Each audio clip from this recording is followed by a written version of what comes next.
Napoleon के बारे में आपने कहीं ना कहीं जरूर सुना होगा।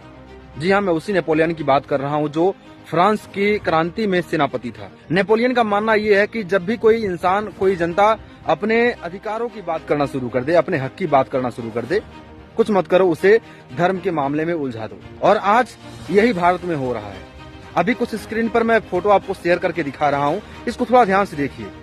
ये फोटो तब की है जब अपने भारत देश में ना किसी प्रकार की कोई बहुत पॉलिटिक्स थी, ना कोई धर्म की, ना कोई जात की बात करता था। उस वक्त हमारे भारत में हिंदू, मुस्लिम, सिख, ईसाई, बौद्ध सब लोग एक दूसरे के साथ मिलकर के रहते थे, एक दूसरे का सहयोग और सपोर्ट करते थे। लेकिन जब अपने भारत में लोग जागरूक हुए, जब लोगों ने अधिकार का बात करना शुरू कर दिया, अपने हक का बात करना शुरू कर दिया, हमारे पॉलिटिक्स के कुछ नेताओं ने उसमें जाति धर्म को घुसेड़ दिया। और जब जब जाति धर्म को घुसेड़ा गया है, आपको भी अच्छे से पता है और ये सबको पता है कि भारत में सिर्फ और सिर्फ जाति धर्म के नाम पर क्रांति ही हुई है। और यही हो रहा है आज की डेट में। जब भी हम में से कोई भी इंसान आकर के अपने अधिकारों की बात करता है, अपने हक की बात करता है, कोई न कोई पॉलिटिकल लीडर आता है, इस बात पे कंट्रोवर्सी छेड़ देता है कि उस धर्म के इंसान ने उस धर्म को मार दिया, कोई हिंदू है, कोई मुस्लिम है, कोई सिख, कोई ईसाई, कोई बौद्ध है।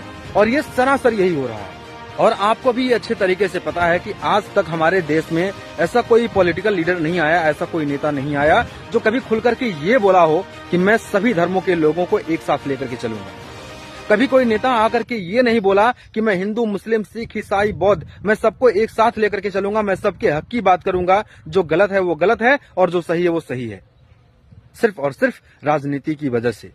और किसी ने बहुत अच्छी बात कही है, राजनीति ना तो अपना देखता है, ना तो पराया देखता है, ना तो उसमें वो जाति देखता है, ना तो धर्म देखता है। सिर्फ और सिर्फ राजनीति में अपना फायदा। अगर अपना फायदे की बात है, राजनीति घुसोड़ो, जाति धर्म की बात करो और लोगों को एक दूसरे से लड़ाओ और एक दूसरे को मारो।